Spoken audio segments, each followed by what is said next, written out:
Evening, Littleton. Welcome to the September 27, 2023 Board of Health meeting. We have Mr. Davis, Mr. Wason, and myself here, so we have a quorum. We're going to begin with our first hearing, which is a public hearing regarding the definitive subdivision review for 550 King Street. I do not, so I'm just going to share. I do not see Jim in our lobby tonight. I did not hear whether he's going to be here or not tonight. I did not see any notes for tonight other than for one hearing later in the evening. So I will. He's coming. He's coming. Is he up? There he is. Sorry. I looked at the wrong list. My bad. Hi, Jim. How are you going? Sorry about that. So we just started. Oh, no, that's okay. I could hear you. I just couldn't participate. Well, we hate starting without having you participate when you're available. So we're glad you're here. Yep, no problem. We're starting with our 550 King Street definitive subdivision review. I can share my screen for the review. So for those who aren't aware, there's a bit of a shared responsibility for, sorry about that, shared responsibility for definitive subdivision review.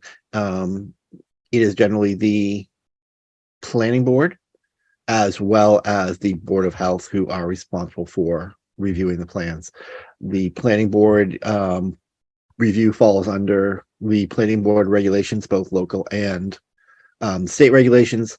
Board of Health review includes both Board of Health and DEP, DPH regulations, as well as a little much more broad approach towards reviewing it, which includes anything that basically the board feels it would be impactful to the public health of the community. So it's a much broader scope that boards of health are allowed to review for. Make sure you guys able to see the plan screen. Thank you very much. Before we get started, I do have one piece to read in. Mr. Baker was not able to be here this evening. He did ask for me to read in a note for him. So if you guys are okay with that, I'd like to do that, and then we can continue our review. So from Kevin Baker, I would like to encourage the board members to consider engaging a peer review firm well-versed in all aspects of public health to gauge how the plans as drawn on paper will impact all aspects of public health in Littleton once developed, as well as future looking in 10 years, 20 years, and so on, taking into account current public health service capabilities in Littleton and how they will be affected. So having shared that,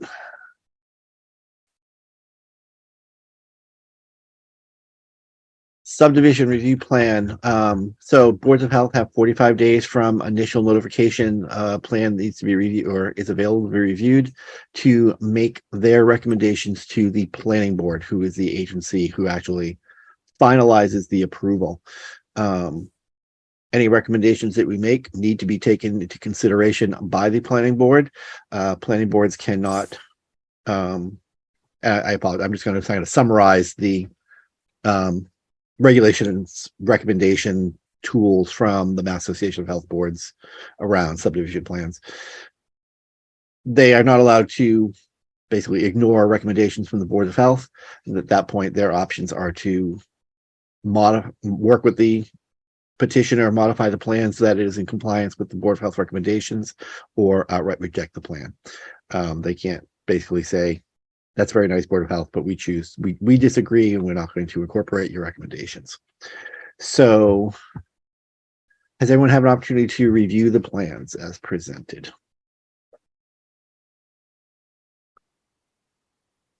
Looks like Mr. Davis and Mr. Wason are both saying they've not seen the plan. We don't have a formal presenter for these plans. Jim, I know you have reviewed them. It sounds like more from a drainage and access and those kind of pieces. So if you have anything to share about that you've seen with the plan, if I can scroll, sorry, my screen's being a little bit wonky. I apologize. So if you want to share anything, you can. Sure. So That'd be I great. think I assume you all received the information I provided from the Mass Association of Health Boards on subdivision. Okay. I just, sometimes our emails get stuck in people's Gmail. So I want to make sure, and I'm starting to use all your Board of Health addresses. So I want to make sure you're getting the stuff I'm sending out. So it's always been my understanding about this, kind of regulatory process the Board of Health has is when you're looking at subdivisions, it's really looking at whether the development, I think this is how the general law is written, whether the development of the site would be injurious to the public health and safety of the individuals on the site. And so I've always kind of looked at, what is the impact of, the development on the people who might inhabit it. And the way it's been explained to me in the past, and again, reading that section from Association of Health Boards, it's explained a little better, but if a proponent came in and wanted to build new houses on a capped landfill, the Board of Health may say, no, we don't think that's a good idea. And you could say no, and you can disapprove that. Now, I think if you read through that, it talks about if the board disapproves the subdivision or provides a disapproval to the planning board on the subdivision, you have to provide, obviously the specifics and suggestions for how they may correct that. And that's the information that would be passed on by the planning board to the applicant. So having kind of set that up that way, the site, I don't know of anything that's on the site that would be injurious to public health and safety. It's going to receive a municipal sewer when that arrives. It has access to town water. If you read through the planning board decision, I think I included that. They're requiring that the applicant does drainage studies to make sure that they address the stormwater on the site. There's even a section on there, and I'm not sure which document it was in, where they're trying to make some kind of connection between the site and the MBTA site. So, try to address traffic and those kinds of situations. So, again, from a very broad perspective, I don't see a public health or safety issue with the development of the site. And generally, when I've reviewed these feet in the past, that's kind of what I'm looking at. But a lot of times what we're seeing is raw land. And in that case there's not a lot of, known issues. But having said all of that, if you read through that Mass Association Health Board, it seems like the board's potential reach is a little broader than what my original thoughts were, or how was it originally explained to me. So that's why I wanted to provide that for you, so you at least have some background on what that responsibility is. No, thank you, Jim. Thank you, Jim. No problem. Hi, Gino. Nice to see you. You Good too. evening, sir. Thank you for Mr. being Davis' hand up. So my general thought, after looking at, I saw the previous meeting, I saw those plans, and it doesn't look like we've gotten some more definition in the road and whatever this plan was versus the previous plan. But my whole thing with this is that up in the front there, where they've got lot number UDB 10-14 and all that kind of good stuff in that front area, there are some exhaust vents. I went and kind of drove through the property and saw some of those exhaust vents there. And then, there's a couple, previous building infrastructure sort of kind of things. So I know that we're not at the right time, but my big concern is, making sure that the previous infrastructure that is there is going to be removed and disposed of properly. That's my biggest concern. I know in the plans, the previous set, they said, oh yeah, we're going to, remove them in accordance with, whatever CMR, whatever version that you're supposed to remove wastewater treatment facilities before and all that other kind of good stuff. So I know that's there. It's just, that's my biggest concern is, what is the soil going to be like that's there? And then what's going to leach out of that soil that as they go through, where are they going to put that soil? I know they're supposed to cart it away, or they might be able to bury it. That's the kind of questions that I'm concerned about. because the rest of this looks pretty freaking benign. I mean, you've got wastewater, you've got sorry, try this again, Davis. You've got water flowing off of those street and sidewalk sort of kind of things that are there. You know, that's all that I see. I that's it. That's all. That's my concern from this, from this perspective. So, Mr. Chair, if I could just address. Of course, Jim, So- that'd be great. When you're talking about the soil, Kevin, you're talking about like the leach field and the wastewater treatment plant. So kind of practically speaking, when we deal with a failed septic system, like on an individual house lot, it is always best if we can lose the contaminated stone on the site. It's considered kind of special waste, and it's just kind of icky. And so if they can incorporate it into the roadway or into a berm someplace, or then it's covered, it's out of sight, out of mind, and it's no better or worse than if it was actively being used as a septic system. So for the old restaurant, there's a leach field in IBM's parking lot. So if you look at lot number 8, 10, 7 there, the leach field for the restaurants in that front area there. Yeah. I don't know exactly where the leach fields are. I assume they're in the front of the building on the King Street, the 119 side, the leach fields of the treatment plant. But I would say the same thing for them. I just don't know if there's something specific on the groundwater discharge permit. But again, the stone would be the same kind of thing. It's probably not bad material for redeveloping, grading for parking lots and stuff like that, because you mix the stone and the gravel together, probably makes a good base for roadways. As far as the treatment plant, getting rid of any tanks or chambers, again, kind of analogous to the septic system we might get rid of on someone's lot. Title V has them kind of breach the bottoms and fill them in or have them removed from the sites. The concern with an old tank in the ground is that you don't want it to become a cavity that somebody could fall into or collect water. Right. So that's kind of the general approach. So, as you're looking to put comments together for the planning board, and sometimes with a raw piece of land, I'll do a list of generic comments like, if they need to have septic systems, I'll put all lots have to have septic systems in compliance with Title V and the local regs. They need to have water supply, wells, same thing. If they're clearing a lot of trees, they can't bury that stuff unless the Board of Health site assigns the area where they're going to bury the stumps. The activities on the site can't create a dust, odor, or noise condition that would create a condition of air pollution. And that's a specific definition in the air pollution. So that kind of a list of comments to the planning board. I can put together for you. That's what I. Yeah, I think those are the kind of things I'm looking at, those default ones, and then definitely Mr. Baker's comments there make a lot of sense to me. But those are my 3 cents worth of comments. All right. Thank you, Mr. Davis. Mr. Wason, anything? I've given very little thought to this because I haven't really looked into it at all. Noticing that we were notified of this on August 24th. So we actually have to make sure we make a decision by October 8th. And this is our last meeting before then.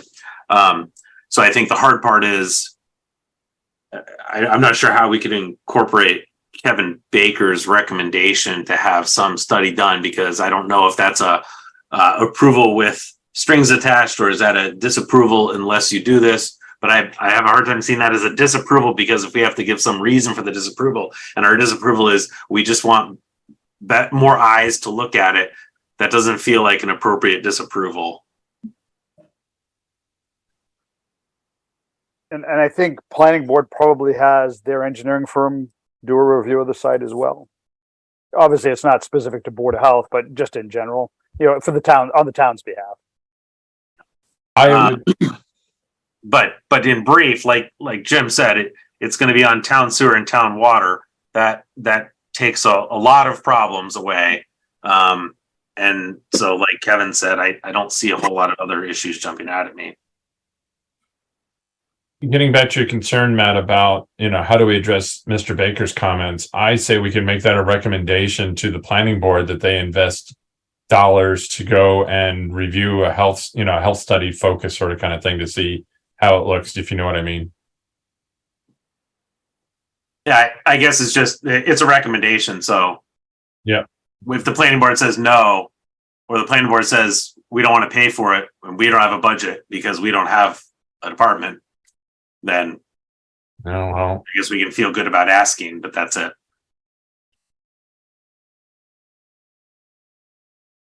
I'm going to step in for a moment. So it sounds like, so we got a couple things. One, I'm a big proponent of peer review. Jim is awesome, but certainly that while this at the moment is pretty straightforward, certainly some of our projects sometimes are having a fully qualified civil engineer look at some of the projects is not always a bad thing.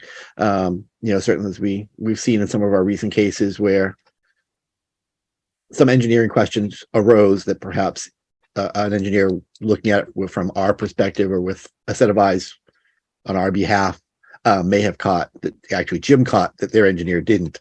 So I'm a big fan of peer review, and I appreciate Kevin Baker's questions and looking forward. I think our challenge with this is that this is a subdivision, but we have no idea what's going on to these 15 give or take lots.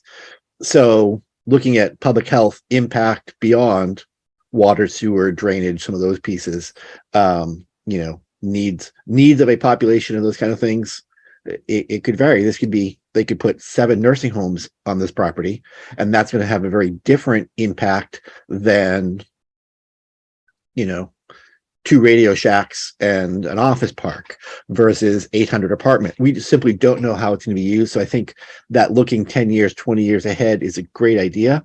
But at the moment we're looking at blocks of land rather than uses of the land.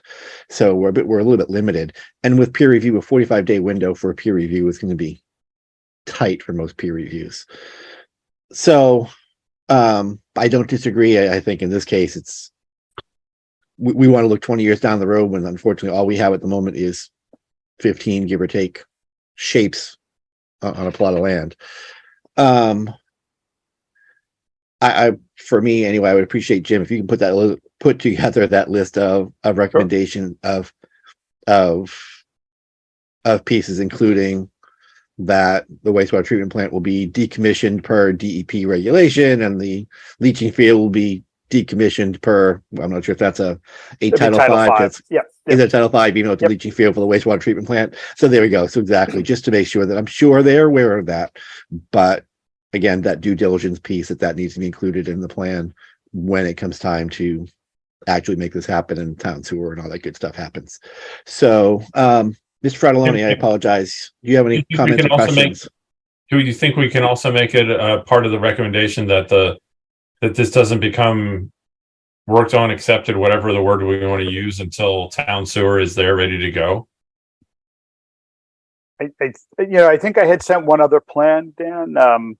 That was it was more like a artist concept of what the site looks like, and I think there you go. I forget which one it is. It just was a little more explanatory about what they were going to do on the site. I think. Yep. Would it be the overview? Would it be? Try the overview. How about the preliminary subdivision plan? I guess that's. Is there more than just that one page, or? No, I guess that's that one. It's just that page. One of them kind of showed that I think the biggest component of this site currently is apartments. I think they're looking to put a number of apartments in there, a number of bedrooms. And at this point here, the 2 big buildings, the old IBM buildings, I think that was something that we're going to get to. And then I think the rest of the lots were, and I'm basing this on one of those had a description of the sewer flow, what they had for the site, which is somewhat self-limiting. And so, I think a lot of the other sites would be retail.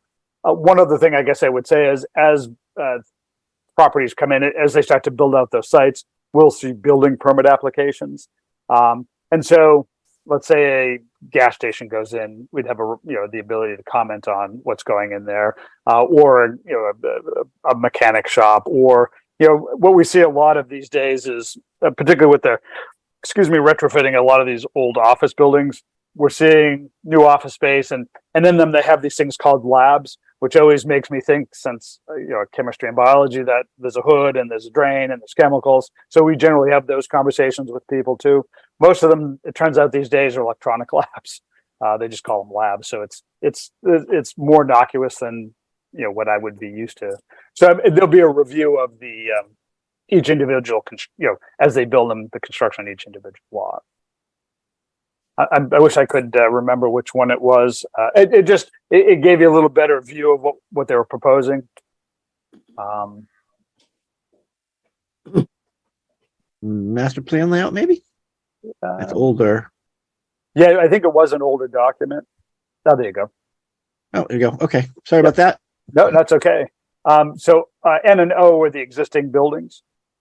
And then I think like P1, actually, the little chart at the top of the right-hand top kind of tells you, I think, what they were looking to do.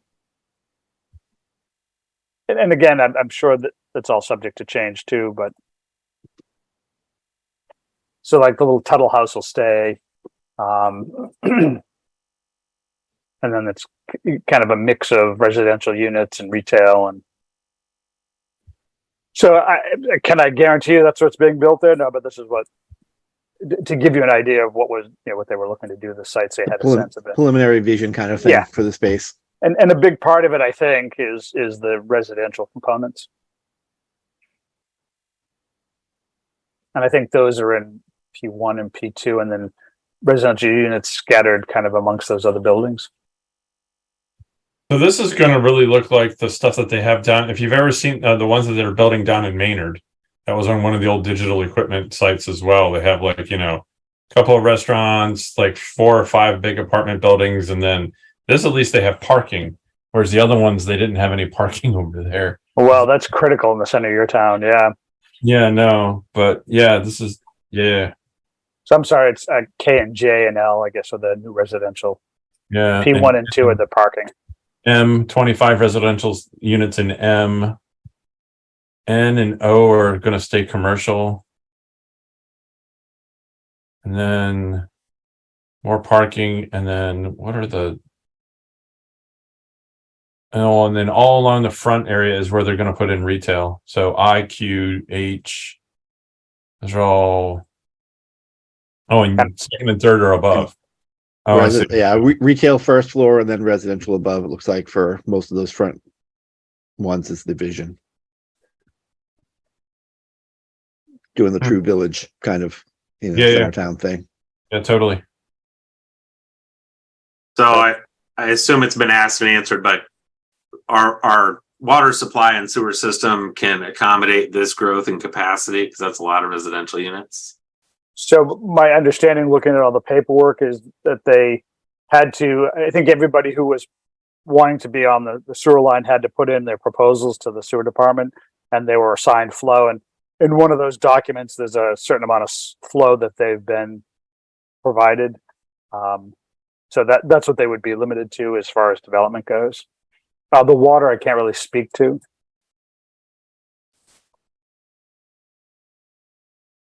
But I would imagine water department will have to sign off on the plan as well.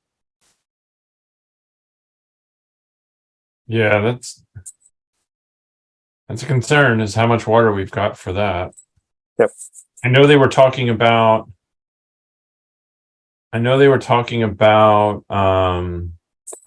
water, like how many millions of gallons, because we needed to go to the other lake, Nutting Lake or whatever it is, Acton line. And we got into that big old fight with Concord as far as who had access to the water rights, because we were running out of water because we had another well dug or something like that. So anyway, it's a concern. And I think they're trying to develop a new well site over by the Amazon building. I think they have a site behind there. I'm not specific, not sure of where it's at, because I think that was part of proposal that they were talking about, bringing water to part of Oxborough to serve like Codman Hill and Swanson. Yeah. I think my comments still stand, Dan, as far as those go. I mean, if we want to do a proposal, as far as, what to include, I mean, I think those types of concerns, and then the standard things that Jim talked about, cutting down trees, what you'll have to dispose of those appropriately. Don't bury, all those things that Jim was coming up with, I think are appropriate. And then also saying that you must hook up to town sewer and town water as a requirement and meet within the flow restrictions. I don't know. Feels about right. That language feels about right to me. Okay, Mr. Fratellone, did you have any questions or comments? Well, no question, but the question is, it's very interesting that, Jim is giving us really the right thing to think about.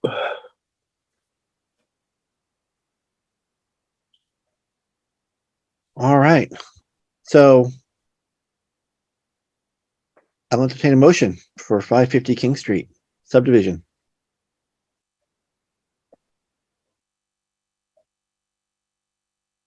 I make a motion that we return comments to the planning board that include the standard language as proposed by Mr. Jim Gareffi and include language that addresses the existing infrastructure and water requirements and hook up to town sewage with the appropriate flow. A second. All right, I have a motion and a second. Any discussion? Dr. Wason. I didn't hear if you were approving or disapproving of the plan in your motion. I was approving. Friendly modification. Amendment to move to approve the plan with the conditions as outlined. Yes. All right. Do I Sorry, still have my second? Second. Thank you, sir. All right, roll call vote. Kevin Davis, Kevin Davis votes yes. Gino Fratellone, Jennifer, I say yes. Matt Wason, Matt Wason, yes. and chair votes yes. So we have made a recommendation to approve with comments to the planning board. Dan, can I draft those and send them to you and then you can pass them on? That would be to- great. And yeah, we'll pass them off to the planning board Okay. with our approval. Sounds good. Thank you, Jim, for being there. No problem, Gina. All right, so we'll close our public hearing for 550 King Street. And we're going to open our public hearing for discussion around the Title V waiver process, particularly around our waiver process for those properties which are in between or will be potentially eligible to connect to town sewer once it is established. So we've seen some draft language for this. So Jim, catch me up if I make a mistake here. That Title V allows basically 24 months for a system which has failed to be corrected. Whether that correction is a new system or up to 24 months, 2 years to connect to sewer. Again, with whatever mitigation is required in that meantime between either connecting to town sewer or replacing a failed system. So our question has come before us as how do we manage that waiver process and how much time, particularly for properties which might become available to town sewer, even though town sewer is not yet available. So how do we manage those folks to allow them basically the option either to replace their system now or request a waiver, mitigate until they're able to connect to the town system. Am I kind of on base here with from the board? Sure. So again, Title V, 2 years to correct a failure. With the sewer line, I think they allow you up to 5 years with the waivers. There's language in Title V that talks about if you go beyond the 5 years, you need to talk to DEP. But again, looking at the forecast from Light and Water, it looks like 24 months is what they're shooting for connection. And I have a list from light and water, who has access. So we can certainly verify those individuals or those properties that have access. Mhm. So with the waiver process, it just experiential for what's happened. You know, I think the information I've provided, the board talked about having a Title V inspection done as part of the process.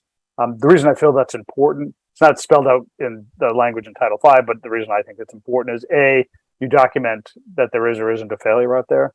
And that becomes important if all of a sudden somebody buys a property with the waiver on it, and then either it's too expensive or they don't want to do it or any number of things. And they say, well, I don't have a failed system. And you're like, nope, there's a Title V on record that says the system fails. So you're either connecting to sewer or you're putting a new system in. And in that case there, it's putting connecting to sewer because that's what Title V would have you do.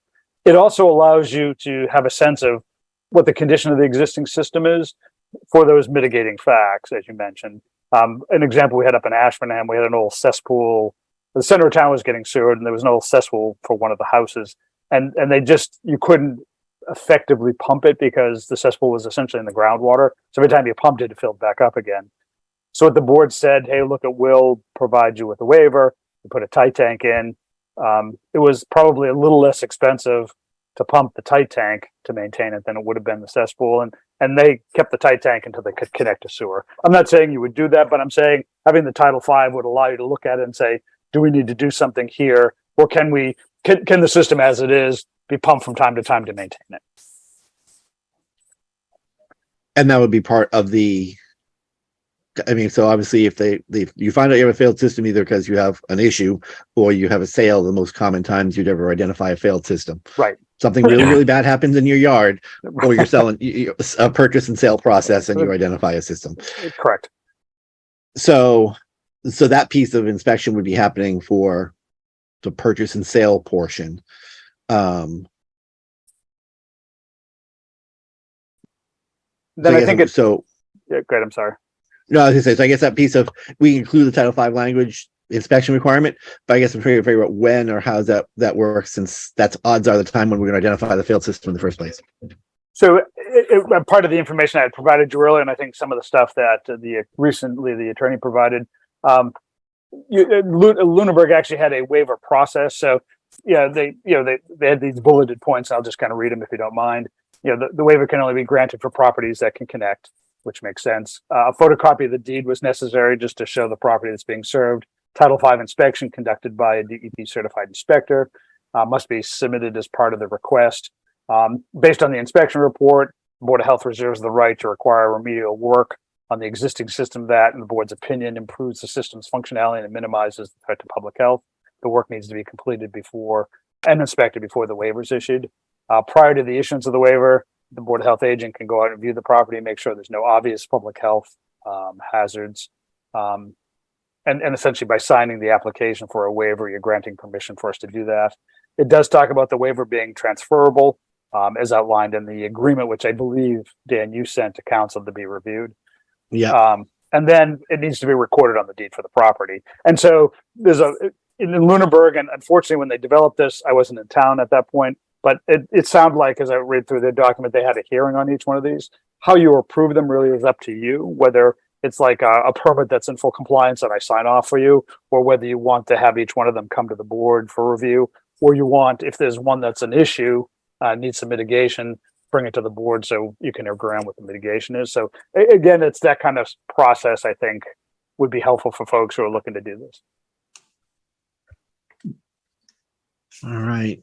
Who else is the board real quick? Mr. Davis, any questions, thoughts, input on the waiver process in general, but particularly around again, so for us, I think the biggest challenge here is going to be the sewer access versus immediate repair piece. Yeah, Although theoretically, this waiver would work for, is there going to be a standard waiver language for anyone requesting a waiver for some reason? Yeah, I think this is really good. I think we should go forward. I put something up on the SharePoint. I thought I did. My system has been acting very squirrely. So if it's not there, I will go back and try to recover it and find it, because did try to put something up there because last meeting I said I'd put some language together, yada, yada, yada. So I did put some stuff together, whereas Lunenburg, I do like, my language was basically taking this Board of Health waiver agreement and putting blanks and, insert date here sort of kind of thing. So that way that was done. But I like Jim's approach to where that is specific, it's like, okay, this has to all be, I enjoy all the language that Jim just came up with that. So if that's not on the SharePoint, then let me know. I will recover it and try to get it up on the SharePoint before our next meeting. But I think we need to get this done sooner than later. And I think this is something that just needs to be done. Because I mean, I know, Mr. Chairman, looking forward, there appears to be a specific letter. We'll get to that and discuss that in a little bit. But yeah, I'm all for the waiver stuff. I think that makes sense. It'll certainly help our residents as they're trying to move forward instead of spending $1 bazillion to get something that then you just have to abandon and hook up to the town. That just doesn't make sense. So, but you have to do it within the appropriate Title V period of time. None of this, we're waiting another 4 years to do this. It just doesn't make sense to me. So. All right, thank you, Mr. Talking Davis. activation. 1 second. We're talking activation of the system in 25 or 26. 25. I'm hearing 2 years, so I haven't heard a date certain, but just so 25 is 2 years away. Well, so Yeah. we're already at the end of 23. So let's just say if we do that, it'd be somewhere at the beginning of 26-ish. So that's kind of where I'm at with it. I'm going to say first half of 26, unless they got something else somewhere else. I just haven't seen an official date yet, or I don't remember an official date. That's a better way of saying it. All right, I'll be quiet. Mr. Wason? Clarification, Jim. Did I hear you say that you'd normally have under Title V 24 months to make whatever repairs are necessary or replacements? But if sewer access is available, you have up to 5 years? With the enforceable agreement. So if you have a Title V inspection done on your house and your system fails, the board can allow up to 2 years for the correction of that system. That doesn't mean they get 2 years. That means you as a board can allow it. If it's running down the street and into someone's yard, they don't generally get 2 years. Sure. So with this process here, I again, probably the state understands that sewer projects don't always go as quick as possible, and the legs may not get there in time, and you run into, I believe they allow, with a signed agreement, allow up to 5 years on the facilities plan. I mean, on the potential for waiver. And I think in the waiver document that I sent from Lunenburg, I think the wording in there is connect as soon as you possibly, as soon as it's available. Right. Yeah, that was my confusion. I just, the waiver is almost for us as well to say, well, here's why we're bypassing our own regulations on Title V, because we can't guarantee you can connect to the sewer within 24 months to the date. Right. That's right. And we're giving you that time, understanding that it's a financial commitment made by the town. They're actually working on the project. I mean, we get updates from Nick Lawler from Light and Water all the time on its progress. So. Yeah, I agree with Kevin. It's great. I like the language from the Lunenburg side as well. It just seems easy to kind of reuse that model. Yeah, let's get it going. Mr. Fratelloni, any questions or comments about the Title V waiver process and waiver document that we are looking at? The Lunenburg sample I document. concur with Jimmy and the gentleman just spoke. All right. I don't think I have any questions. No, Mr. Wason, go ahead. One more. Jim, you asked how would we want to handle these as they come up? Yes. I would say nothing against you and your coverage. I would feel most comfortable if we saw all of them, at least at the start, before we could decide to say, yeah, this is vanilla. Take it, Jim. But I'd rather have eyeballs on it for the first handful. No, and I think that's the way, if I read the old Lunenburg documents, it sounded like they went to a hearing and the board signed them after a hearing. So. All right. Which is truthfully pretty consistent with most of our waivers anyway. that it really is only when, for most part, Jim, if you've got a challenge or a question is when, okay, this is, Go see the nope, board. it's not cut and dry. Yeah. You need a waiver, goes to the Yep. board. So it's going to be consistent across the board. So, Have you done all of would anyone like to, take a look at the sample from Lunenburg, which was to a specific address and petitioner, and making it Littleton and generic? Mr. Davis, would you be able to Yeah, put that together I've for already, us and I've already use- typed.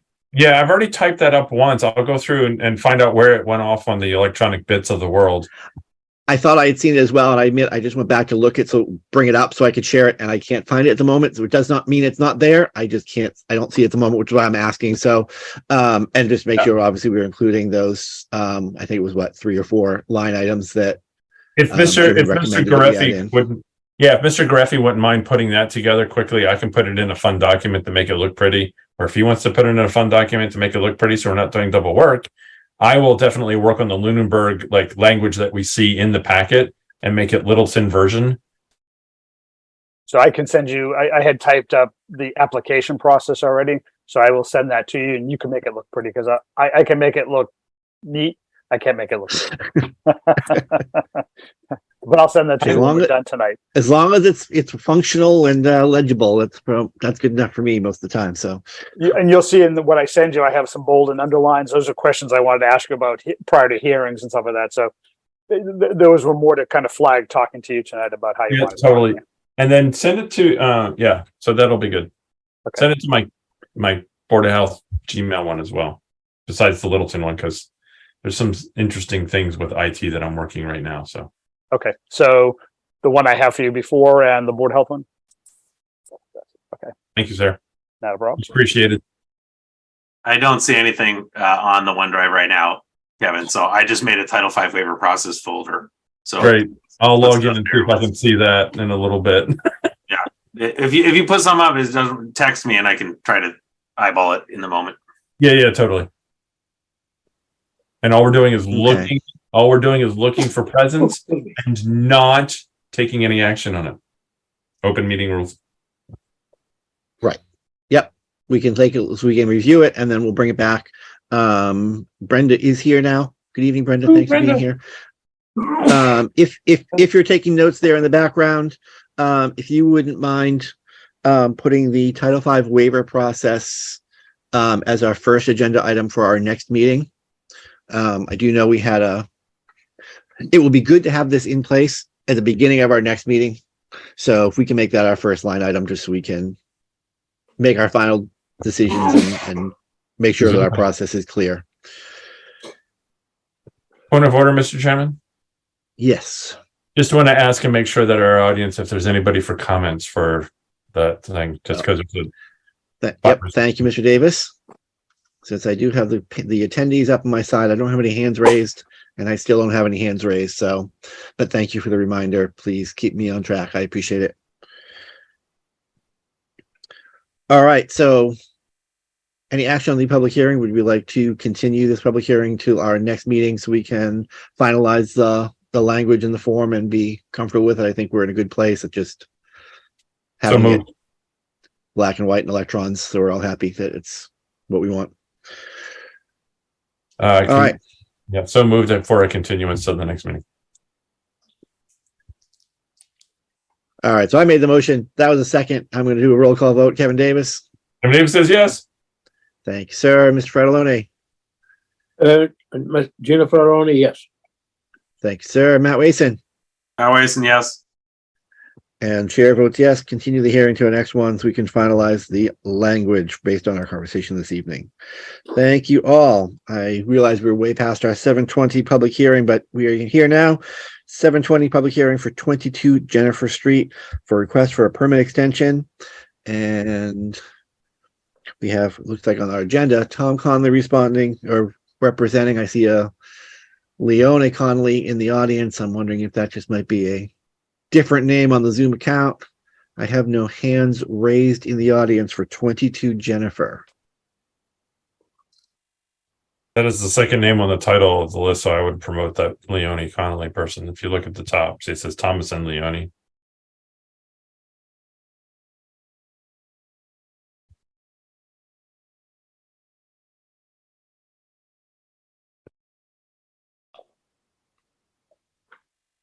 All right. I only have Leon. I didn't have Thomas as well. So.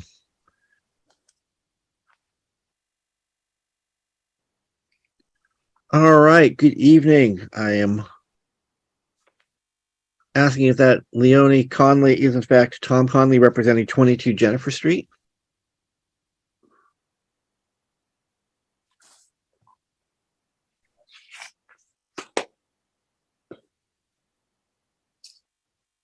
Yeah, we're here. Good evening.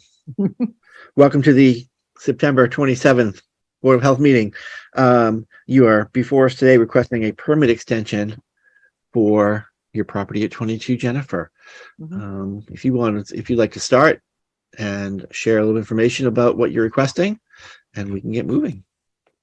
So we had a design done a couple of years ago. It expired, I believe, in May. We were told and we were under the assumption that we were going to be able to tie into the town sewerage, so we never put the system in. And over the past month or so, as they've been working on the new sewer system, we were told by the water department or highway department that we were taken off the list and we're not going to be able to tie into it. So we're in the Littleton Common District, and we were always under the assumption that we were going to be able to tie in. So we never put the system in. We need a new system, so we want to move forward and install it. So we're looking for an extension.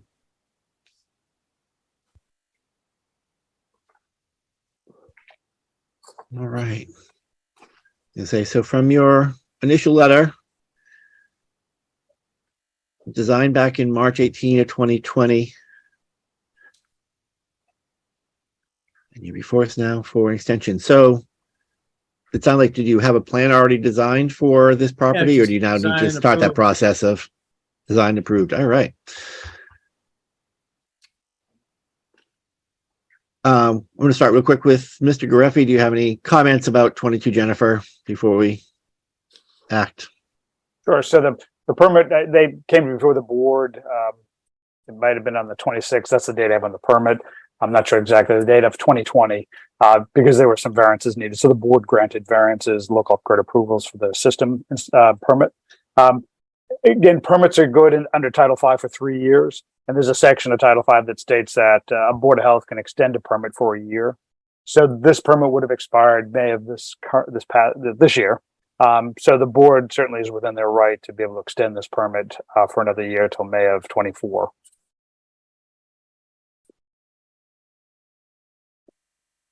Mr. right. Chairman, I make a motion to extend. Okay? The title saver.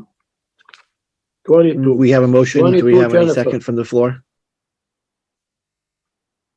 They were trying to get it connected to the sewerage, and then they say no, whatever reason. I think they deserve a break. I would like to clarify from Gina really quickly.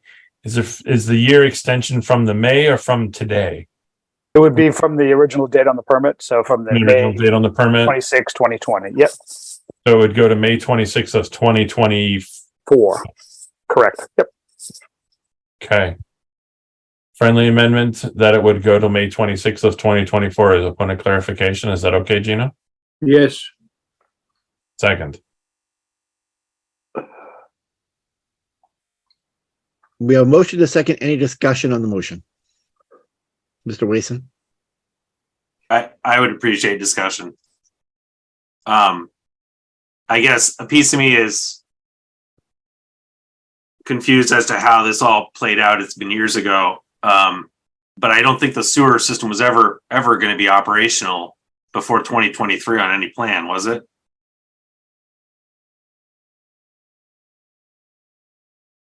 it's gonna take a while, my friend. Yeah, so being told back in 2020 or 2021 to not upgrade a system or replace a system seems concerning. Obviously, some of us weren't around back then. But I would also, while I appreciate that there were plans done and variances and they were approved back then, I understanding that it actually already expired in May, and to be asked now to extend it for another year, I would feel more inclined with understanding that an investment has been made in your plans, and I appreciate that from the Connollys. But I would rather, if this could be done without cost to the homeowner, have those plans brought back before us again. A lot has happened in potentially 3.5 years. And so I just wouldn't feel comfortable just doing a rubber stamp extension on something that I've never seen before and have no knowledge of.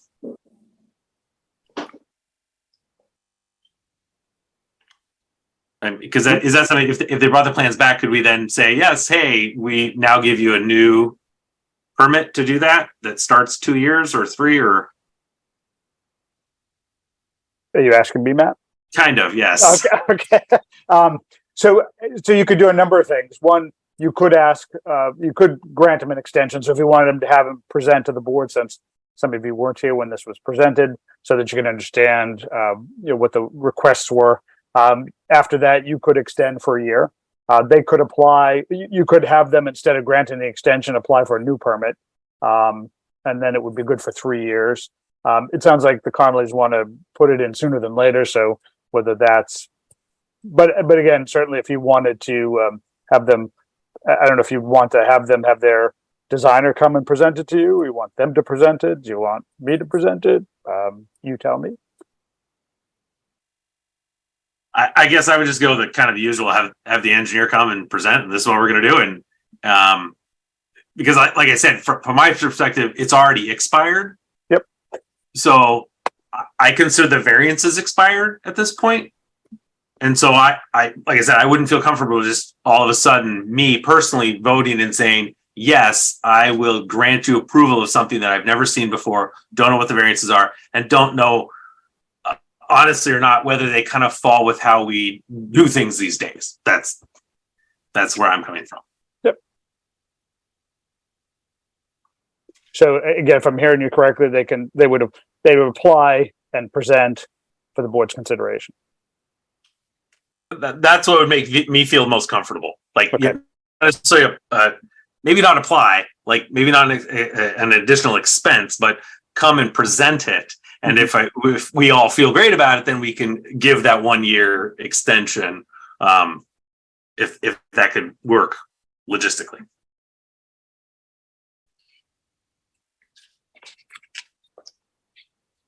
Can I hear you? Can you hear us? We can. We're So- just wondering, you want our engineers to come in and present the same plan to you? So, well, back to, we did spend a lot of money on the design. And we were told that after we did it, we were approached by somebody in the highway department that said that they were gonna put the sewer in. It was coming into the entire Littleton Common District, which we're in that district. And we've been holding off. And we decided to, when we found out a month or so ago that we weren't, we contacted our the contractor who's going to put the system in for us, and we were going to go down and apply for the permit and realize that it had expired in May. We would have put the system in because we need it 2 years ago if we hadn't been told that we were going to be hooked into the town sewage. We've been hanging on for that. We wanted to put the system in this month. We don't really want to be held up. We really need to put a new system in that house. And we were actually approached by somebody at the water department. I'll say his name, Mr. Carr. And he said, he lived up the road from us, and he said, they're gonna bring it up Jennifer Street if people want to hook into it. And then things changed. That's the only reason why we didn't put the system in back 2 years ago. When we designed it and paid to have it designed, the purpose was to put it in then. We should have never waited, but we did. But then we just recently found out it was only going a little ways up Yeah, Jennifer Street. So when they dig safe the King Street, we saw that they stopped the dig safe markings coming up just past the post office. And then we made some phone calls and said that we were not on the list anymore. But originally we were told we were. or we would have never waited this time. Sir, do you have something in writing saying that you were on the We original don't. list? We do not have anything in writing. We were just our neighbor who was somehow connected into this sewer project. Miss Jim Carr, he's the one that knew that we were gonna put the money into a system. He said, you're gonna probably be able to hook in, and we waited. And it's been a problem for us. We have somebody scheduled to install the system right away. And so we really don't want to be delayed at this point.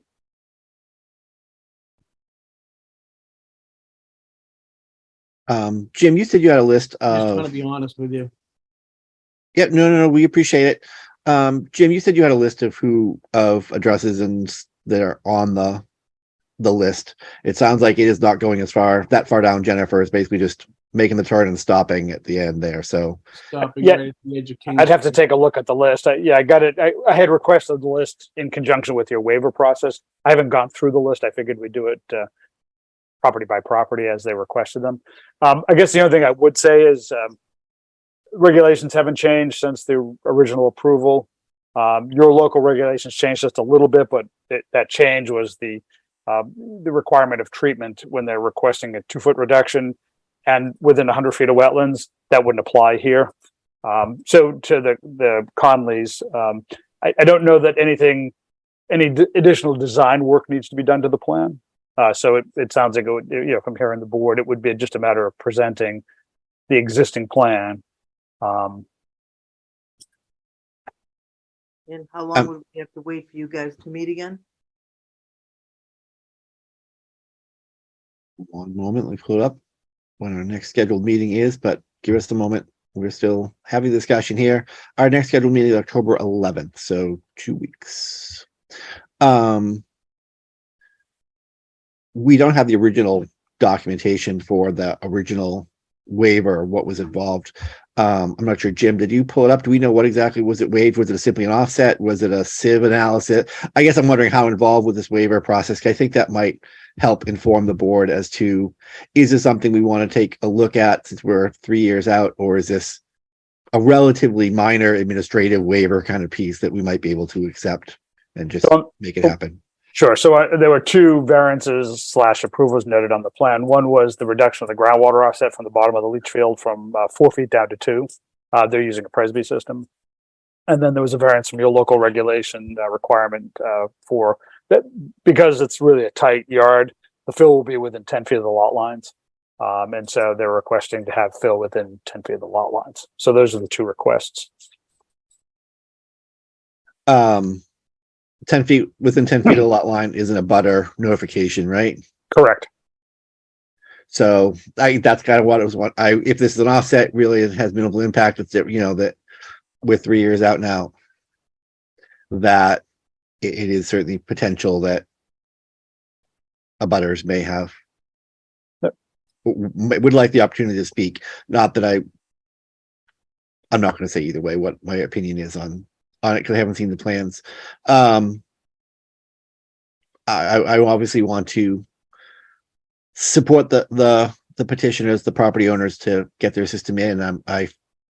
While we had this board and the individuals upon it had nothing involved with the town sewer process notification that you'd be able to connect, or that now you're unable to connect.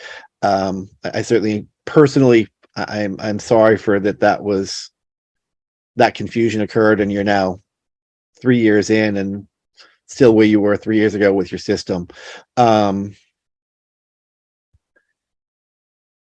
We had a motion on the board. I do not believe we had do we have a second for that motion? We did have a second. Thank you, Kevin Davis. So we had a motion and a second to approve the plan, or approve the extension from the May 2023 to May 2024. I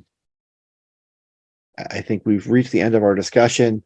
Would we like to take an action, or actually take back roll call vote for the motion and second that's on the floor? Start with Kevin Davis. Davis, no. Kevin Davis, no. Mr. Fratelloni? sorry, I don't want to, I don't want to say that I approve like, our friend here. I say that they should, they deserve it. I mean, they were waiting for connection from the sewage treatment and they were not able because they, for some reason, it does, I mean, I work on it for 6 towns and there was over 500,000 people and we trying to accommodate most of all the people that they had septic system and we put the sewage. In this case here, I feel very disappointed. I says, no, I say yes, they should give them an extension, a waiver. Okay, Mr. Frattallones votes yes. Mr. Wason, Howason, no. and Mr. Kane votes yes. Unfortunately, that is a split vote. So the motion does not carry. Mr. Chair, As the board would like to take any other action at this point. Mr. Chair, I would like to make a motion that we continue this meeting to our October 11th to hear a representation of the application, and also that the abutters are re-notified of that. A I have a second. motion to continue and a second. Any discussion? Roll call vote. Kevin Davis, Kevin Davis votes yes. Gino Frattalone, Yes, no choice. Matt Wason, Howason, yes. and the chair votes yes. Continue the hearing to our next scheduled meeting, which is October 11, to reevaluate the original waiver, and for the petitioner, if you can talk to your system designer and have them appear that night, that would be helpful, as well as you can notify the abutters of the hearing. Abutters list should be available from the town clerk's office, I believe, right, Jim? Yeah, I assume the engineer probably still has the abutters list. Has a list. Yeah, so that'll be good. As I say, awesome, thank you. And we will do our best to expedite it. So that's 2 weeks. I apologize for the delay as an individual. I hope you understand. We just want to make sure that we are doing our due diligence as well. We understand your concern and timeliness, and I personally anyway will apologize for the confusion that's occurred. Not that it's within our scope to create or resolve, but we feel for you. So we're gonna do our best to make sure this happens by our next meeting, if that's okay.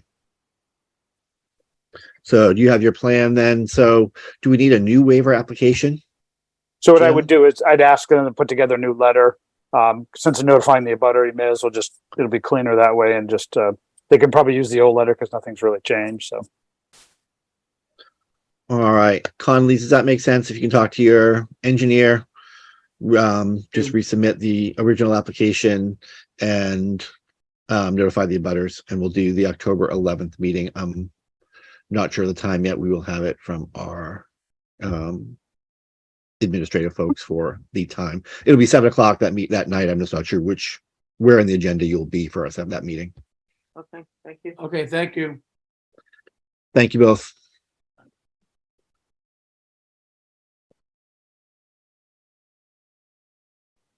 All right, thank you, gentlemen. We are now up to our 7:40 public hearing for 37 Dogwood, which is a continuation of an earlier meeting as we've discussed. I do not see. I think you have one more in between there. I think you have a 7:30. Harwood. Yes, I do. My notes went too long from the previous one. So yep, my notes went right past that one. I apologize. So yes, we do in fact have a 7:30 for 147 Hartwell. I apologize, everybody. This is why they keep me on my toes. I'm going to promote Jim Bazile. I'm hoping I'm pronouncing that correctly. To the panel to present for request for a local upgrade approval for 147 Hartwell. I also have a hand up for Lucas in the audience. I'm going to allow you to talk for a moment. Are you here for 147 Harwood, excuse me, as well?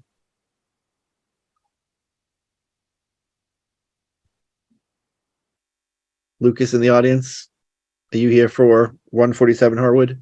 Yes. Thank you, Jim. Do you know Lucas, who is currently in the audience but had his hand up but now doesn't? So I'm going to put him back on mute. Lucas, if you hear us and you are in fact for this hearing, raise your hand again. We will move you up. So good evening, Jim. Thank you very much. If you would mind introducing yourself and tell us a story about 147 Harwood. Absolutely. Good evening. For the record, Jim Basile, Goldsmith Press and Ringwall. If the board would like, I can share my screen and just kind of give a brief overview of the project, and then I'll turn it back over to you for questions and comments. That would be perfect. Thank you.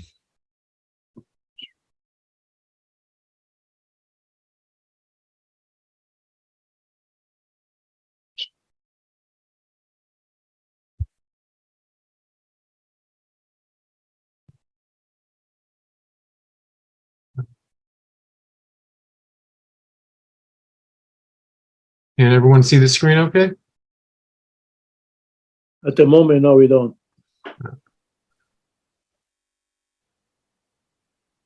I apologize, my computer's running a little slow.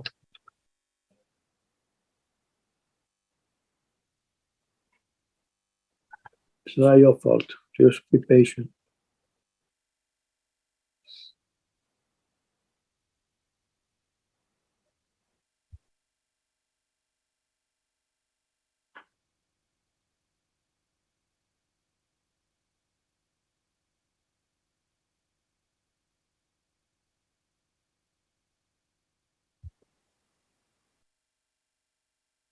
Now we can see. Thank you.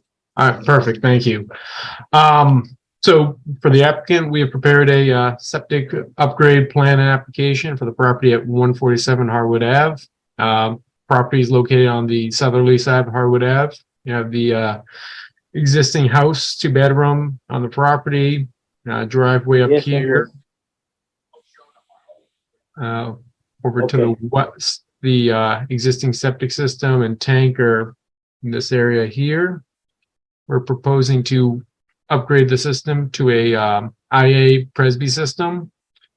We'd like to take advantage of the 40% reduction allowed by the IA Presby system, Presby letter.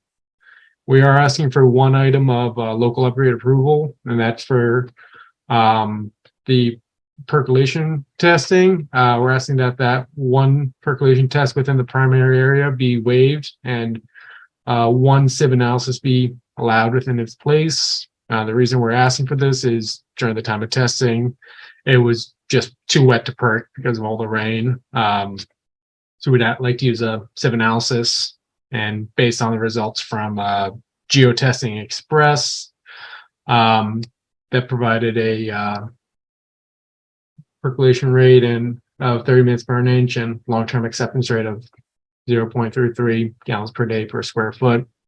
So we designed based off of that. But other than that, just the Presby system, just asking for the allowance of a sieve analysis.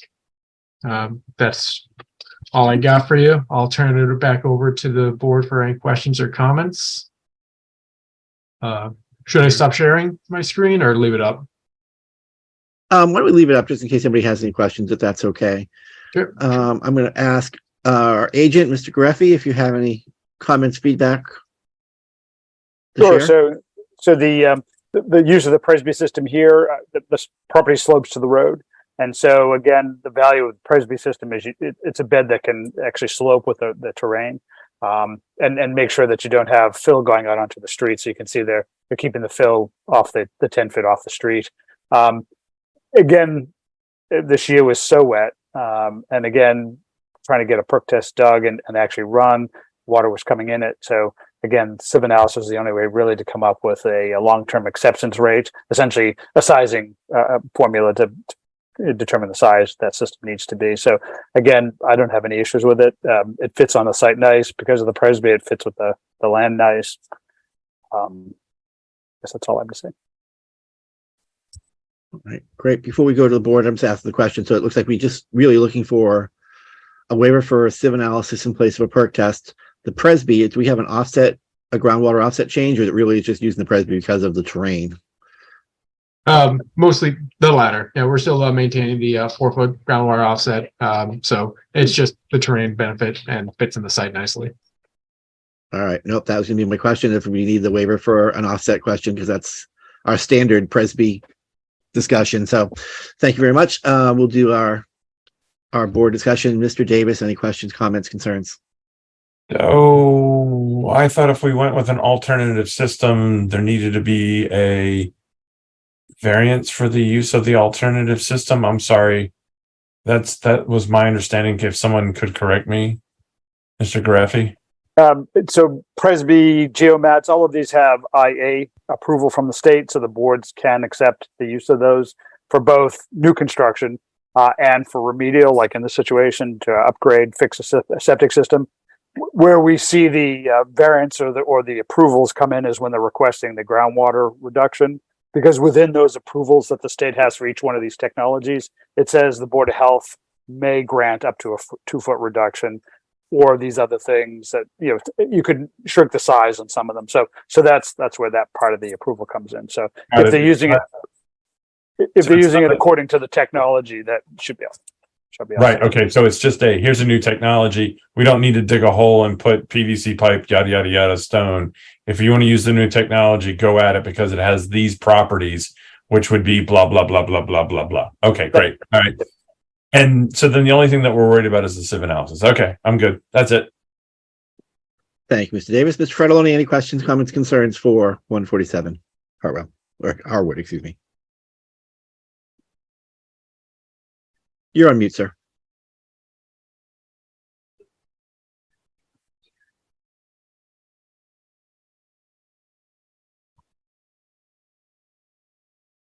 All right, I'm going to hold off on Gino for a moment. Mr. Waston, any questions, comments, concerns? No questions. Thank you. All right, thank you. Gino, you were on mute. Did you have anything?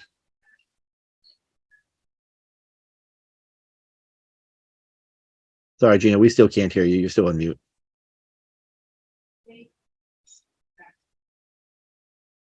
I apologize. There I you go. didn't realize it.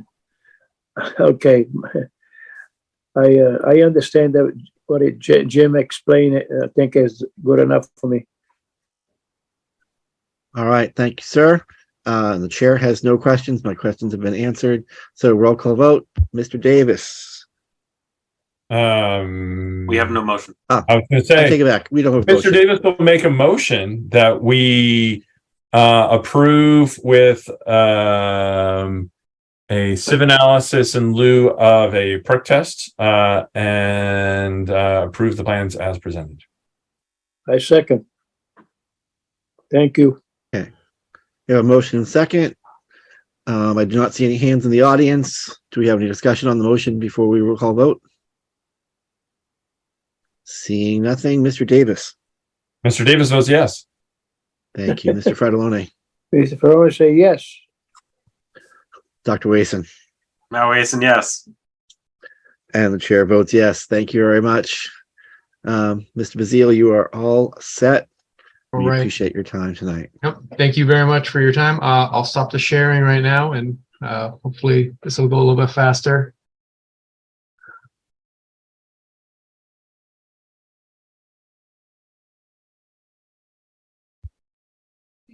Certainly has been a All right. My wheel is still spinning. So if you I was going to say, if you can hear us, you're Sign kind off. of frozen at the moment. there So we go. having a bad internet night. All right. Well, thank you very much for your time. Have a good evening, everyone. Thank you.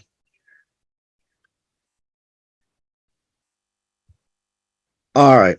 Now, I apologize. We are at our 7:40 p.m. public hearing, continued public hearing for 37 Dogwood. Looking at our attendee list, there we go. We have a hand up.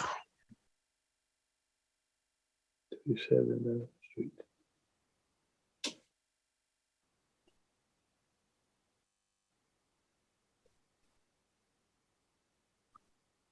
All right. Good evening. You're listed as Lucas, but are you here for 37 Dogwood for the continued public hearing?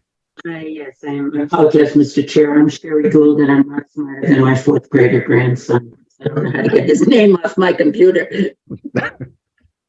No problem. We're happy to know it's you. Thank you. So I saw Mr. Griffey's letter on Monday, which was the Jewish holiday, and have not had chance to respond to it. Obviously, there's happily only 3 items left. I thought that we dismissed the wet basement or the moist basement with the installation of a state-of-the-art sump pump, and we've had an awful lot of rain. As for the waiver, I told you I was more than happy to file it if the town council found it necessary, which he did.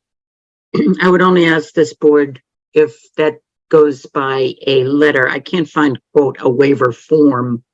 Do I do it by letter, and is there a butter notification required, Mr. Griffey? Do you know?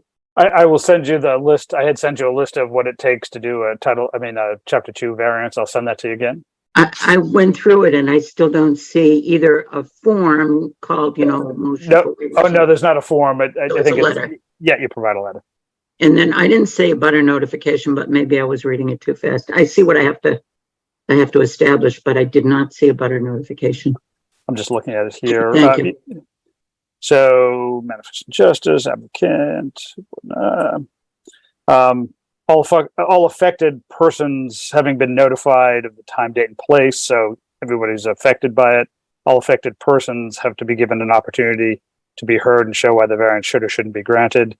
The petitioner is notified within 3 days of the board's decision. So it sounds like what you need to do is notify all of the affected parties. To be the tenant. Yep. Okay, no problem. And then I imagine it should just be scheduled for your next meeting because I can get the notification out in plenty of time, if you don't mind. And then relative to the window that is brand new, and it's because the air conditioner was taken out, so I'll have Mr. Mann go back and just seal that window. Mr. Chair. Mr. Griffey. About the basement, the code changed this spring, chapter 2, and they kind of went away from. They used to have a term in the code called chronic dampness, and the way they defined chronic dampness is as a violation was any habitable space that was halfway underground and subject to regular moisture. And now what they talk about is excessive moisture, and essentially it's a much broader definition. And so I think the basement still is an issue. There is a sump pump and it certainly seems to be working. But again, as we've described, this basement is partially half dirt, half cinder blocks and concrete. And the water, and again, it has been an incredibly wet year, and this is close to the top of the hill. So you're getting water that's coming in, particularly on the system side. But the soil underneath the house is damp. And so what it's doing, it's making the underneath wet. So if you were to store stuff under there, it molds items down there. So there's no real effective way that's drying out. Even though there's no standing water in the sump pump area, there is standing water when you get rain coming in. So I don't think that's been corrected. And I've mentioned to the contractor, and I guess I would hope he shared that with Attorney Gould about having somebody come in and take a look at it and see what could be done to mitigate that.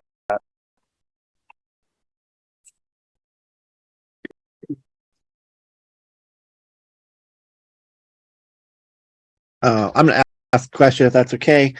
So with that basement space, is it not habitable space? There's always going to be those basements you just simply can't get dry because of the nature of the basement without replacing the basement, replacing foundation and ceiling and those kind of pieces. So I guess what are the options? So can it be simply? No, go ahead.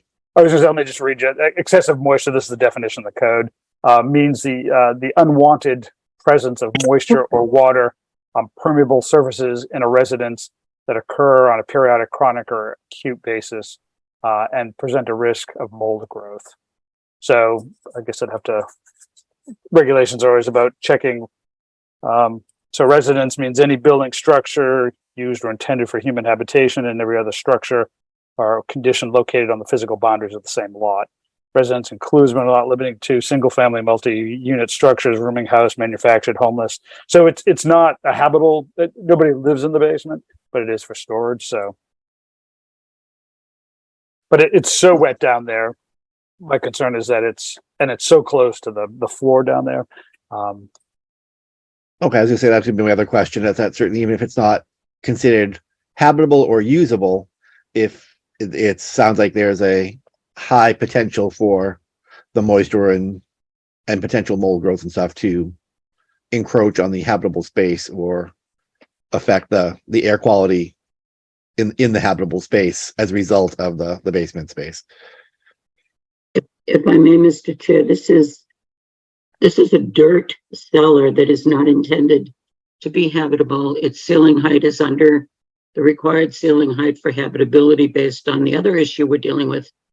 It was not intended for storage. It is, I don't even think it's accessible from the house, is it, Mr. Griffey? You have to go out and around to get to it, right? That's right. The bulkhead's down there, be the furnace and the hot water heater in the basement. And that's all that's down there. There's shelving and stuff like that. So whoever had it before, obviously they were using it as basement, if you will. But this tenant is not. And the perimeter trench cost for a property like this is way excessive of the value of the property. We did look into it, as you suggested. It's upwards of $10,000. My client, the owner of the property, has spent over 20 already in the remedies and repairs. And the initial intention of this was to rebuild the property. They have a brand new septic system because they're hoping to rebuild the property.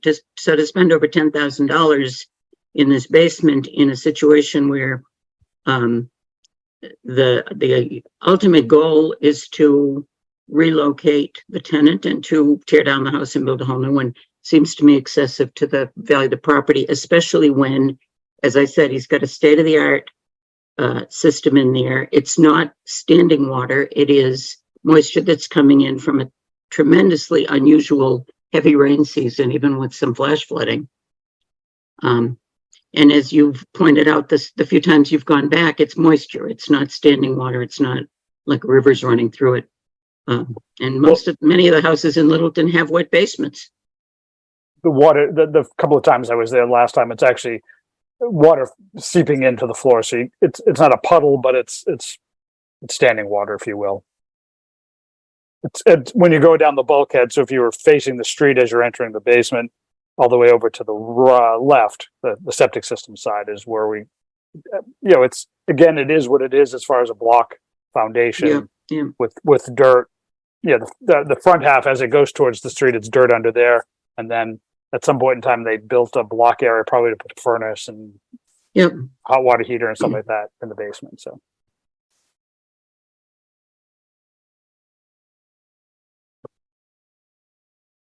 So the hearing has been continued for the order of correction.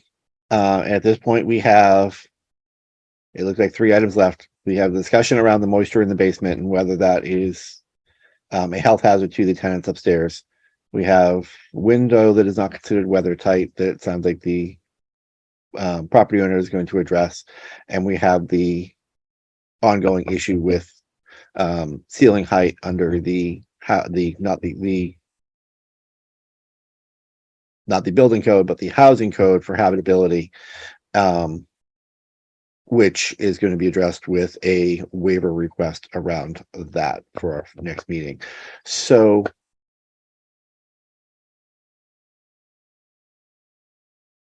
from the board, do we have, Mr. Davis, do you have any questions, comments about any of the 3 items remaining on our order of correction list or any action, any comments?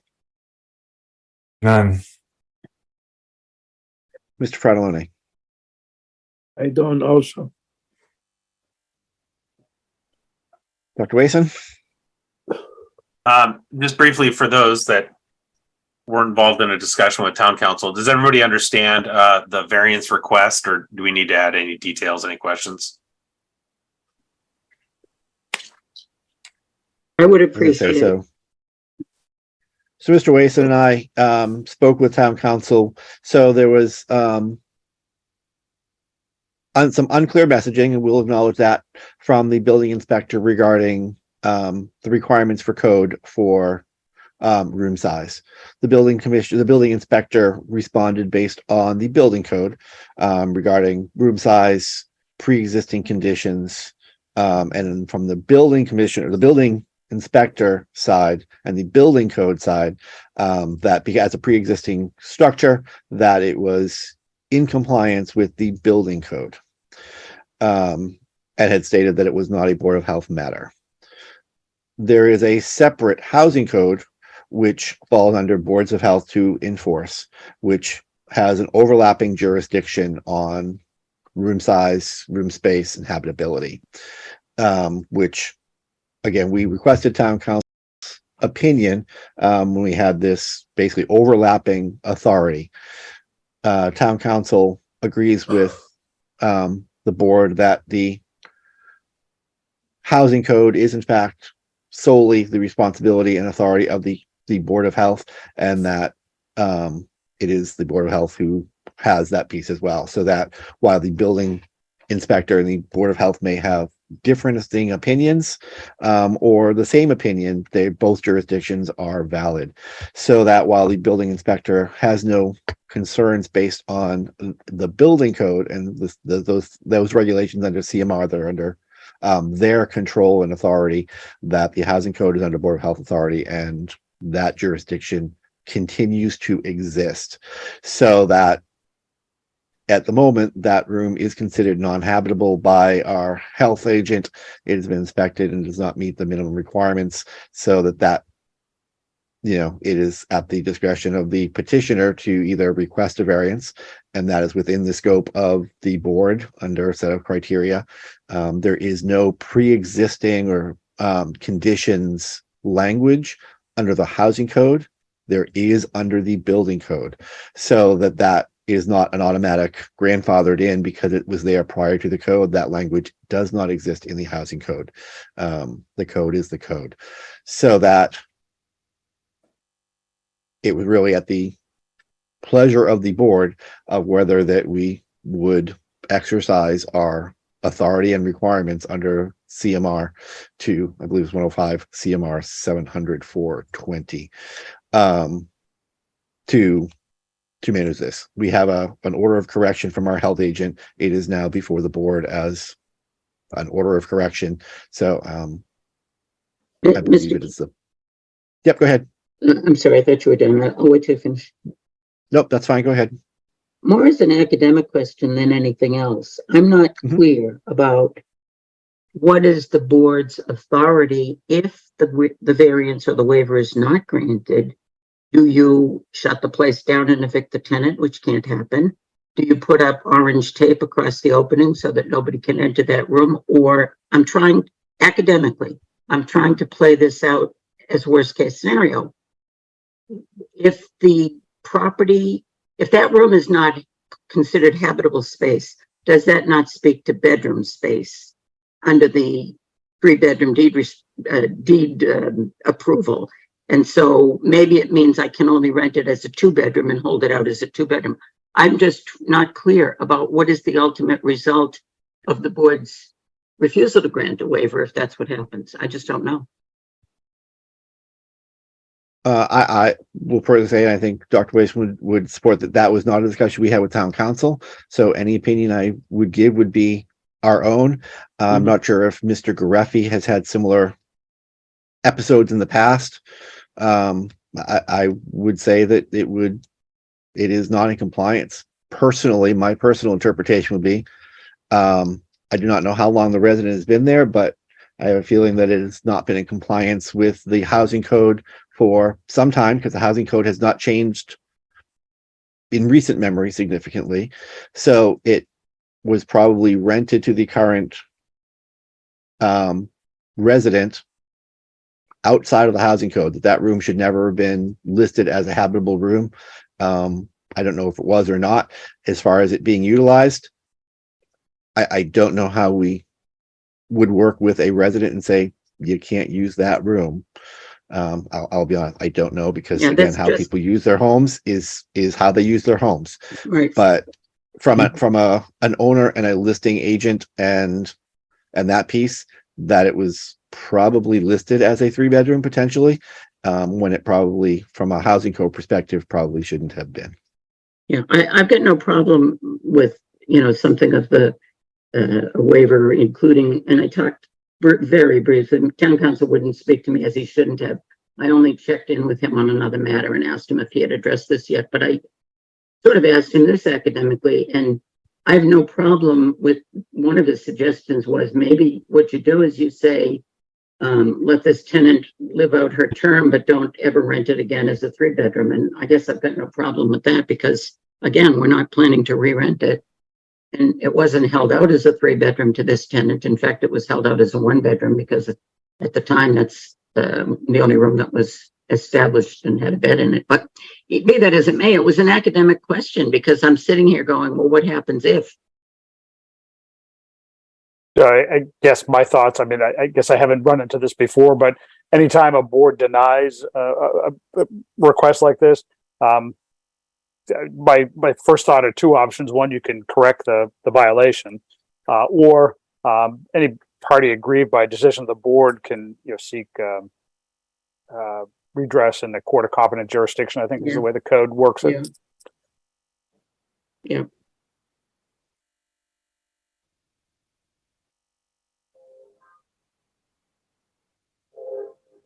All right, we still have outstanding issues on our order of correction. Any other members of the board have any comments or questions regarding the outstanding? Yes, Dr. Mason. Yeah, that was just my opening to talk about the housing code portion. As for the moisture, I guess from the clarification that Tim gave, it doesn't matter if you're storing stuff down there or really not. It doesn't matter if you're sleeping down there or not. It's a part of the structure. And because it's part of the structure, it has to follow the rules for the structure. It doesn't exempt it. The basement's not exempt. My concern is the furnace is down there. So, if you've got mold growth down there, you've got the potential for it to go upstairs. There's always, holes, the structure of the floor going up. The tenant, in fact, that's why she pointed out things were becoming molded down there. I don't know if somebody's looked to see if, short of trenching around the house, whether there's some way of running air into the basement to minimize the it's beyond my scope of knowledge what can be done to dry out a basement. That's why I suggested they talk to somebody who knows how. That makes sense. So yes, it's kind of moot as to whether they're using it or not. The simple fact is it's part of the house. It includes part of the HVAC system and it's connected to the house, and therefore it is a concern. And so that one, I mean, I'm getting very weary of meeting about this over and over and over with problems that we still have. And I don't know what steps that we as a board should take next. But I think at the very least, you have to explore what it would take to remediate that problem. And it doesn't sound like that's been done. And I think we need to at least require that. But I'm kind of also actually where Attorney Gould is. We've been asking for a lot of things to be done, and it's just taking so long to get these things fixed. It's an unsafe situation for the tenant. We need to have these things addressed, and they need to be promptly taken care of. So I don't know how much further we push this out. Obviously, we can deal with a potential waiver variance request at our next meeting for the ceiling height portion of it, but I don't know how that plays out either. So I guess I would say my recommendation would be, go get a professional evaluation of that basement. It's not the only wet or damp basement in the town. There have to be solutions, and figure out what those costs might be. Okay, thank you, Mr. Wason. Mr. Fredolini, any comments, questions? I have no comment. Sorry. All right. I'll entertain a motion.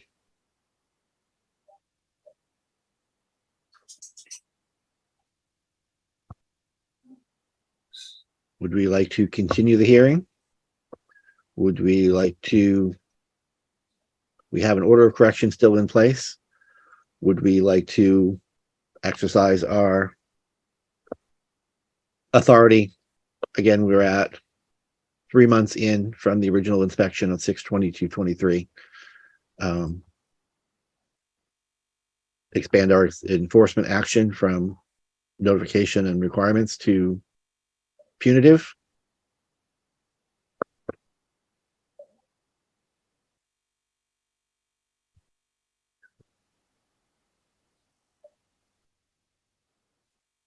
You're on mute. Stupid mute button. I make a motion that we continue this to our next October 11th meeting for a final review. I second.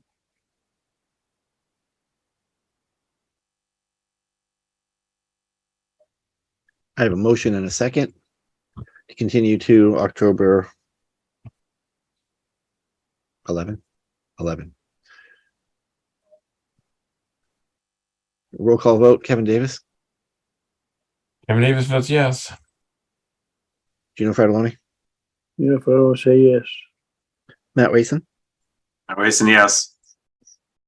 Chair votes yes. We'll continue our public hearing for 37 Dogwood to our next scheduled meeting on October 11, 2023. And Attorney Gould, sounds like you have your plan to address item number 1, the ceiling height variance request. And you are already working on item number 3, the window. And you have our recommendation for item number 2, the wet basement. We look forward to seeing you on the 11th with an update. Thank you. Good night. Thank you, ma'am.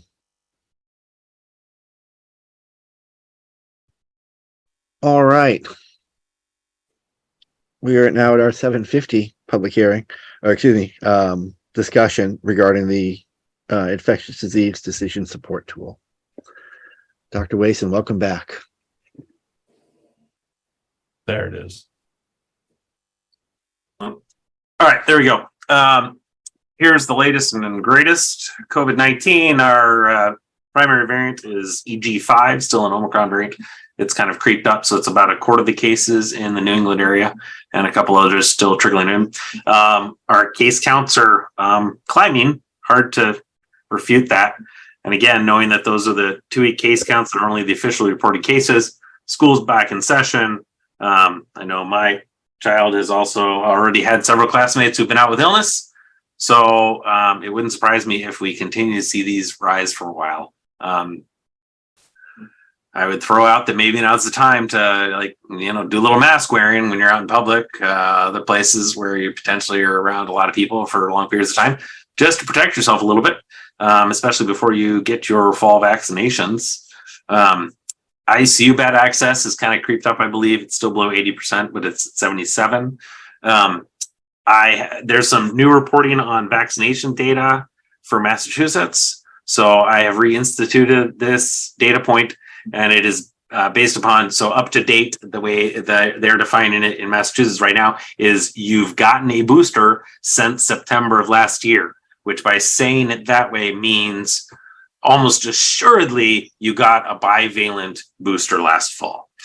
There could be some wiggle room in that data, but I'm sure it would be really, really small. So we are right back to seeing our quite disappointing number of below 40% of folks in the area, and this is Littleton data, this is not state, this is Littleton data, have gotten that bivalent booster at some point. New vaccinations are coming out. I know we heard from Kevin earlier before the meeting started that his was canceled because of some availability issues, but people are getting them. They're out there. So now's the time. Please go get a new up-to-date vaccination for COVID-19 and help protect yourself and our community, and also get your flu and RSV at the same time. Wastewater numbers, 500s, not going to talk about that. Our arbovirus updates, I think you might have seen in the news, I think Chelmsford popped up a West Nile virus positive. Littleton still remains qualified as low risk for both EEE and West Nile virus. But Mosquitoes are still out there. We're having some warm weather again next week, so some more opportunities for those little guys to bite you. So please wear your bug spray and take care outside. I have expanded influenza again. The data is still from May, so ignore it, but it is coming. Massachusetts starts reporting that in October. So I hope by our next meeting, we'll start to see some information on influenza. But again, those vaccinations are available. So now's the time to get that booked and get in to get that done.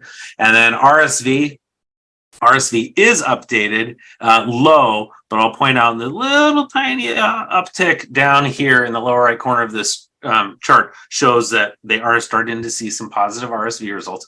Nothing compared to what we had a year ago, which is the left end of this purple graph, which is about 100 cases over that 5-week period. But it is the fall, school's back in session, RSV's out there. So all of these things are going to start to come, which is another reason too, if you just like wear a mask to some places, it might decrease your odds of catching one of these illnesses. So that's my pitch. And that's where we're at.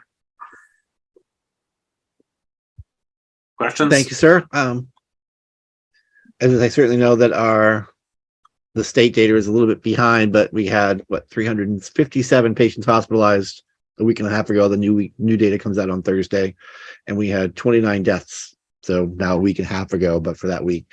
So it is still out there. The average age of mortality is pretty high, but certainly if you have anybody who's immunocompromised or has illness or is elderly, please be careful out there, because it's our new normal, but it is in fact still out there, and we still have folks hospitalized and unfortunately dying as a result. So thank you, Matt, for sharing this important information with us as always. All right, we are down to administrative matters.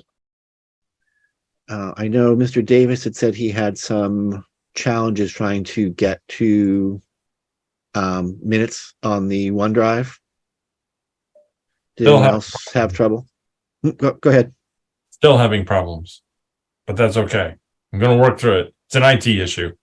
It's not they say they're there. I'm like, okay. I'm gonna say we do have Brenda here. Brenda, can you tell us what folder they're in? Because I actually went back and looked, and I actually had trouble finding them today as well. So, in Brenda's defense, I was out of town and have not connected to set her up to actually put them in the place that I had described in our prior meeting.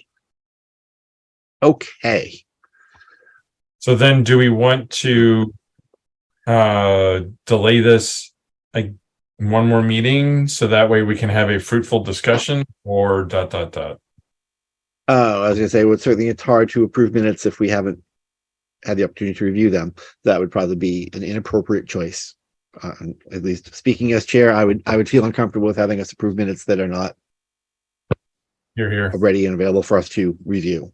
So obviously we have requirements to provide minutes in a timely manner to the public, and we are a ton better than we had been for a while, and that really is Brenda's work getting us there. I certainly, I'm hesitant to delay, but I think we need to. I would rather be faulted for delaying, but actually do it correctly than approve them sight unseen, because that's also not appropriate. So I'm okay with continuing this. If Matt, you want to work with Brenda to make sure it's up, and just let us know when they're there so we can all have access and review them. If anyone has problems or questions, once that we are notified that they are there, speak up right away so we can address it prior to our next meeting, and everyone has an opportunity to catch us all up. I don't have any other administrative matters. We talked about our meeting with town council regarding jurisdiction. I did reach out to our town administrator, as town council was also going to, just to from a administrative and process side of making sure that as departments respond to petitioners or residents about issues, that we do our best to make sure that we limit our responses to those things within our jurisdictions. That we can't speak for, as the Board of Health, we can't speak for planning or water and sewer or the police department or the fire department, because those are outside of our scope. We can only speak on behalf of the Board of Health. So I did reach out to Ryan about that, just to make sure that perhaps he reaches out to department heads, that we are consistent in that, to help minimize any confusion that goes out to our residents, petitioners, those pieces. Brenda has her hand up. Yes, ma'am.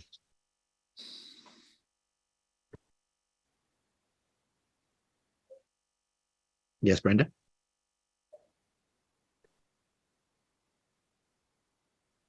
She's off mute, her hand's still up, but she's not talking to us. All right, so we're gonna let Can you her. hear me now? Oh, now we can. I'm sorry. I got this new, if you're sorry, it looks like a DJ mic, so I want to start singing, actually. But I forgot that it's a new mic, so I apologize. Just wanted to touch base in reference to the meeting minutes. There is a meeting minute folder under the OneDrive, and there are 4 sets of meeting minutes waiting. They've been there, well, for over a week or so. So I'm not sure what you can't see, unless I'm putting them under the wrong OneDrive, but Is it under, so when I go in, I have Board of Health, and everybody else see what you've seen as well. So when I go in, I've got Board of Health, and then I have one folder under that with Board of Health documents. And then I have administrative code of conduct, Department of Health launch, infectious disease, the SHOBA, OpenGov, Title V, and well regulations are my folders under documents. My first guess was obviously administrative. We only have one item under that. It's the proposed code of conduct. So I don't see a minutes folder. yeah. So I do not know if it's It's there going on to my maybe side. your Maybe it's personal- sharing or viewing, because I see Board of Health, administrative clinics, code of conduct, DOH launch, ID, OpenGov, well regulations, food inspection reports, and meeting minutes. I don't have inspection reports or meeting minutes, and I think there's one other you said. So Yeah, it is perhaps a sharing there's just some issue. discrepancy. There's with some, it. right, with the sharing maybe. The So, food inspection okay. report is a completely separate thing. So I'll just have to get with you, Brenda, and so Sounds we can good. sit down and look at this, and we'll get it Okay, sorted great. Awesome. Thank you so Yeah. much. All right. We are getting relatively late. Anybody have any correspondence or members update? We will work through the alphabet. Kevin Davis, any correspondence or member updates? The only thing that I had is, they came out with vaccines.gov to go look for where your vaccines are local to you. And then it'll direct you to the vendor's website to go book an appointment. Please continue to work through that to try to figure out where things are. There is availability. Just keep struggling to get through to get it done, because it'll pay off in the short term, long term sort of kind of thing. So keep that up. There was one more. I got a correspondence from some townsfolk that are talking about the ongoing water quality issues. Just telling them to go work with the LWD to go talk about water things, all things water. So that's it. All right. Thank you, sir. Ms. Fredolini, any correspondence or member updates? I don't have any. All right. Thank you. Sir, member updates? Yes, attended the meeting of the, gotta read it, Littleton Hazard Mitigation Plan Team, otherwise known as the HMPT, this morning. Thank you very much for that, by the way. Yep. Which is a 5-year cycle of updating a lot of town mitigation plan, just documentation and what we do. One piece that for sure they were going to add in with words, we already have the plan and the system in place, but they wanted to actually document it, was about basically cold temperature or hot temperature shelter process. So for residents at risk, Again, we have the plan, we have the places, it's just more making sure it's called out at this is the line item for the mitigation.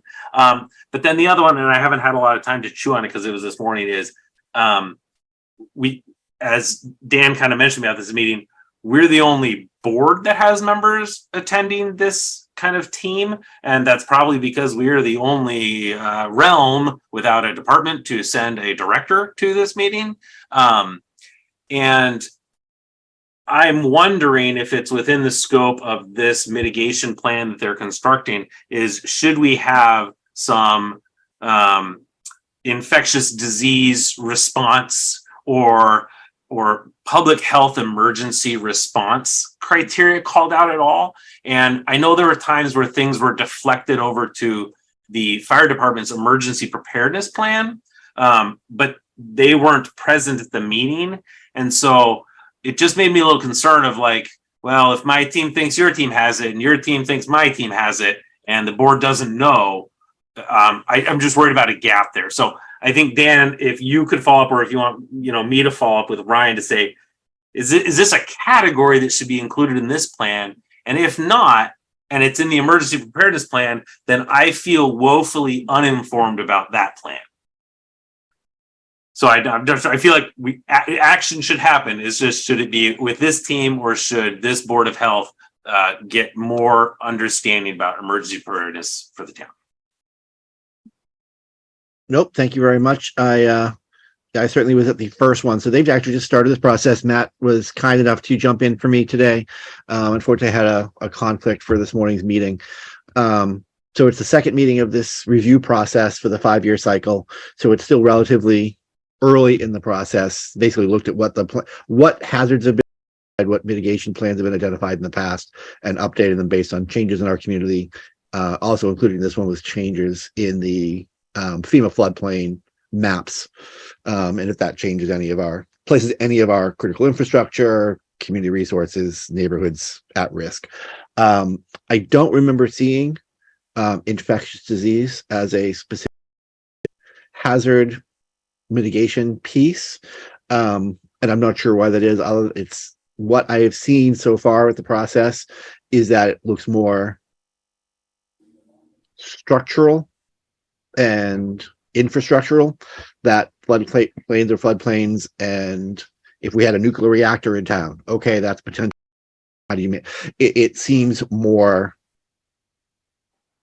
environmental and structural rather than, because infectious disease outbreak can happen anywhere. It's not necessarily unique to our community's plan, although obviously having a plan is important. I'm happy to reach back out to the group as well, and through Ryan about as well, or really is that a separate plan? And a couple pieces that tied to it. It was one document we reviewed were the current existing 9 goals potentially going to become 10 goals of the plan, and it included public health as a phrase, which made me think that, well, that opens the door to some things that are actually very public health focused. And then, as I said, adding in mitigation information on weather, high temperature, low temperature shelters is also not a structural kind of thing. It's more about the people and how are we going to mitigate risks to the people. So that's why I bring it up. I'm not sure. I haven't gotten the documents actually to read more into them, but let's follow up. Yep. No, I'm happy to do that. I'm all on board. It's certainly an interesting process that at this point, Chief Clancy, but our Littleton Fire Chief is also our emergency management officer. So yeah, when everything goes sideways, it falls upon the fire chief as two separate, one as emergency management to they are the person who can make things happen on their own say in the emergency. They are the agent of power, in many ways, much more in the same way that FEMA has a lot of authority when there's a declared emergency beyond what they can usually do, that the fire emergency can say, I've just commandeered the IBM building because I need that space, and pretty much that's going to happen. And it might be where that's the action step when the problem occurs, and this is more about the risk mitigation. And so the thing for me is like, is it a stockpile of medical supplies? Is that something that falls into the mitigation planning to help reduce the issue if some issue comes up? That's kind of where maybe that's where the line is. Okay. But yeah, let's learn more. No, I will reach back out and see that piece of what we can get, and I'll share what I learn. Thank you, sir, and thank you again for going this morning. It's really, really helpful. I think it is important that we're at that table, so I'm glad you were able to be there for me. I appreciate it. I think it's out to me for administrative matters, or correspondence. I don't actually have anything new, I don't believe. Jim, as our honorary board member, do you have any correspondence other than tomorrow night? Is tomorrow night your comment? That's right. The quarterly meeting is tomorrow night at the office. I guess the only thing we're talking about the West Nile. There was a mosquito found in air.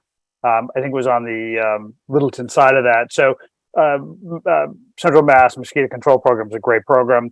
The next morning, I got an email, or actually a phone call from Tim Deschamps, who runs, I think he's the executive director, saying, "Hey, this has happened. We can spray for you.